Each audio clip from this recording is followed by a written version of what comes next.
प्रत्यक्षात या मार्गाची आखणी झाल्यानंतर अनेक शेतकऱ्यांचं नुकसान होते। लोकप्रतिनिधी म्हणून या मतदारसंघाच्या विकासासाठी काम करणं ही माझी जबाबदारी आहे, पण त्याचबरोबर कुठल्याही माणसाचं नुकसान करून किंवा कुठल्याही माणसाची संमती नसेल तर अशा पद्धतीचा मार्ग होणं हे निश्चितच एक लोकप्रतिनिधी म्हणून त्याही लोकांची जबाबदारी माझी आहे। कोणत्याही परिस्थितीमध्ये या मार्गावरील संपूर्ण शेतकऱ्यांची सुरक्षितता लक्षात घेता हा मार्ग रद्द व्हावा अशा पद्धतीची मागणी आम्ही केली। स्पेशियस, लक्झुरियस, सगळं मिळेल अगदी मनासारखं। बटू बिल्डर्स यांचा नवीन गृहप्रकल्प गृहलक्ष्मी रचना। नमस्कार।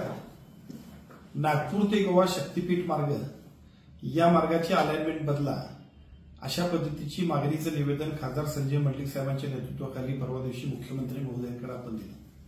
खरं म्हणजे नागपूर ते गोवा महामार्ग हा आदमापूर मार्गे भुदरगड तालुक्यातून जावा अशा पद्धतीची अनेक वर्षापासून आमच्यातल्या स्थानिकच्या अनेक लोकांची मागणी होती आणि त्या अनुषंगानं विकासाचं एक नवीन पर्व सुरू होईल या भावनेनं मी स्वतः मुख्यमंत्र्यांकडे आग्रह करून या मार्गाला मंजुरी आणण्यामध्ये माझाही सहभाग होता। परंतु प्रत्यक्षात या मार्गाची आखणी झाल्यानंतर अनेक शेतकऱ्यांचं नुकसान होते आणि साहजिकच शेतकऱ्यांचं नुकसान होत असताना त्यांची अस्वस्थता विशेषतः आपल्या कोल्हापूर आणि सांगलीमध्ये लँड होल्डिंग म्हणजे जमिनीची धारणा कमी आहे, जमीन प्रत्येकाचं क्षेत्र कमी आहे आणि इरिगेशन असणारं क्षेत्र आहे आणि त्यामुळे साहजिकच अनेक गावातल्या शेतकऱ्यांची निवेदनं शेतकरी मला भेटली। विशेषतः मसुई असेल, वाघापूर, मडिलगे खुर्द असेल, गारगुटी असेल, कारिवडे असेल, करडवाडी असेल, मडूर असेल, अनेक शेतकरी पुष्पनगर, सोनारवाडी या सगळ्या भागातल्या सगळ्या शेतकऱ्यांची मागणी एवढीच होती की विकास व्हायला पाहिजे, पण आमच्या जमिनी त्याच्यात गेल्या तर उद्या भविष्यात आम्हाला ह्या जमिनींची उपलब्धताच नसेल तर त्याचा आम्हाला उपयोग होणार नाही।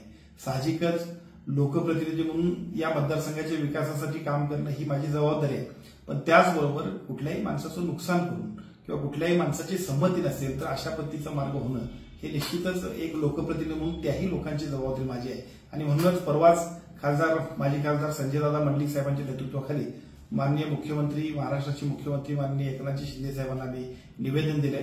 कोणत्याही परिस्थितीमध्ये या मार्गावरील संपूर्ण शेतकऱ्यांची सुरक्षितता लक्षात घेता हा मार्ग रद्द व्हावा अशा पद्धतीची मागणी आम्ही केली आणि त्याचा पाठपुरावा तात्काळ सुरू करण्याबाबत संबंधितांना सूचना योग्य त्या सूचना माननीय मुख्यमंत्र्यांनी दिलेल्या आहेत। अशाच नवनवीन अपडेट पाहण्यासाठी आमच्या KK न्यूज चॅनेलला सबस्क्राइब करा।